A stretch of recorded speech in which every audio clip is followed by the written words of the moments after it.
In a cinematic landscape where superhero fatigue looms large, Thunderbolts arrives as a curious experiment, a film that dares to ask whether the Marvel Cinematic Universe still has room for stories about broken people rather than invincible icons. The premise is straightforward yet ripe with potential. A ragtag team of anti-heroes, each haunted by their past misdeeds, is coerced into a perilous mission that forces them to confront their deepest regrets. Led by Florence Pugh's Yelena Belova, the squad includes David Harbour's Red Guardian, Sebastian Stan's Bucky Barnes, Wyatt Russell's disgraced Captain America replacement John Walker, and Hannah John Kamen's quantum-phasing Ghost, among others. Their task? To neutralize a genetically engineered super-soldier, Bob Lewis Pullman, whose fractured psyche has birthed a destructive alter ego known as the Void.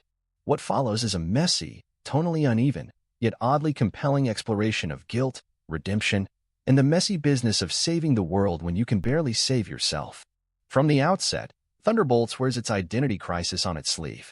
The film's opening sequence sets the stage with Yelena perched on the edge of a skyscraper, delivering a monologue about her existential dread before launching into a balletic fight scene shot with stark, overhead angles that emphasize her isolation. It's a bold choice, one that immediately signals this isn't your typical MCU romp. Director Jake Schreier, known for his offbeat indie sensibilities, infuses the action with a visual flair rarely seen in Marvel's house style. Cinematographer Andrew Draws Palermo, whose work on The Green Knight and A Ghost Story leaned into haunting abstraction, brings a similar artistry here. Shadows stretch like ink blots across the screen during a claustrophobic hallway brawl, and the climactic showdown unfolds in surreal, dreamlike spaces Yelena sarcastically dubs interconnected shame rooms. These moments elevate the film, suggesting a willingness to push beyond the franchise's familiar palette. Yet for every daring flourish, Thunderbolt stumbles under the weight of its own ambitions. The script, penned by Eric Pearson and Joanna Kahlo, juggles too many threads: a government conspiracy involving Julia Louis-Dreyfus scheming Valentina Allegra de Fontaine, Bucky's awkward foray into politics, and Bob's tragic descent into madness. The first act is bogged down by exposition, with Valentina's machinations feeling like a holdover from a different, more cynical spy thriller. It isn't until the team reluctantly bands together that the film finds its rhythm, leaning into the dysfunctional family dynamics that made Guardians of the Galaxy a hit. Red Guardian and Bucky's deadpan exchanges about super-soldier serum side effects, or Yelena and Ghost's relentless mocking of John Walker's tarnished hero complex, crackle with wit.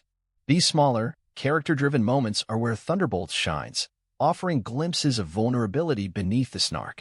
Florence Pugh, as always, is the film's beating heart.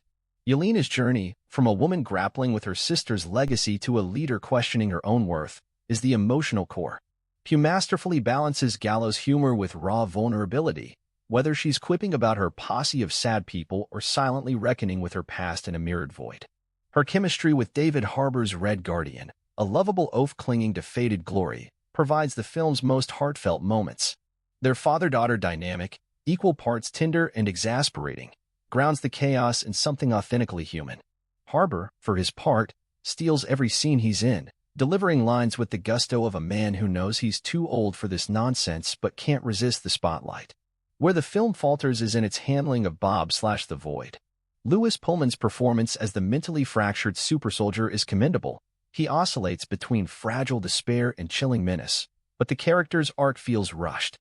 The Void, a manifestation of Bob's self-loathing, is reduced to a generic CGI threat, his motivations as murky as the shadows he commands.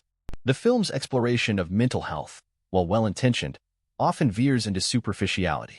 A subplot involving autistic tech prodigies aiding the team feels more like a checkbox than a meaningful commentary, their talents exploited for plot convenience rather than genuine insight. Even the climactic battle, which borrows everything everywhere all at once multiversal weirdness, struggles to marry its psychedelic visuals with emotional payoff. Tonal whiplash is another issue. One moment, the team trades barbed jokes about their shared trauma. The next, they're plunged into harrowing flashbacks of their darkest hours. Schreier never quite finds the balance between the MCU's trademark quippiness and the darker, more introspective material. A scene where Yelena tearfully confronts a hallucination of her late sister Natasha should resonate deeply, but it's undercut by a jarring transition to John Walker pratfalling over his own ego. The film's lighter moments, while entertaining, often feel at odds with its heavier themes, leaving the audience unsure whether to laugh or grieve. Yet for all its flaws, Thunderbolts marks a step in the right direction for Marvel. It's a film unafraid to let its heroes be messy, vulnerable, and deeply human. The action, while not groundbreaking, feels refreshingly tactile. A minefield ambush relies on tension rather than spectacle, and a highway chase involving a rigged armored truck thrills with its simplicity. Even the much-maligned CGI, while uneven, occasionally dazzles. The Sentry's golden aura blazing against the Void's inky darkness is a standout. The film's greatest achievement, however, is its refusal to let its characters off the hook. Red Guardian isn't redeemed by heroism. He's just a dad trying to do better. John Walker's arrogance isn't softened into charm. It's a flaw he'll carry forever. And Yelena's final act isn't about saving the world. It's about choosing to believe she's worth saving. In a franchise obsessed with universe-ending stakes, Thunderbolts dares to ask what happens when the battle is internal. Is it a masterpiece? Far from it. The pacing lags, the villain underwhelms, and the MCU's house style still stifles true innovation. But in its best moments, Thunderbolts feels like a bridge between Marvel's past and future, a reminder that even in a world of gods and aliens, the most compelling heroes are the ones who bleed. For the first time in years, the MCU doesn't just want your applause, it wants your empathy. Whether that's enough to reignite the spark remains to be seen, but for now, it's a risk worth taking. I hope you enjoyed this review. If you did, please like, subscribe, and hit the bell to stay up to date with all my movie reviews and movie analysis. I always appreciate your time, and I hope to see you in my next video.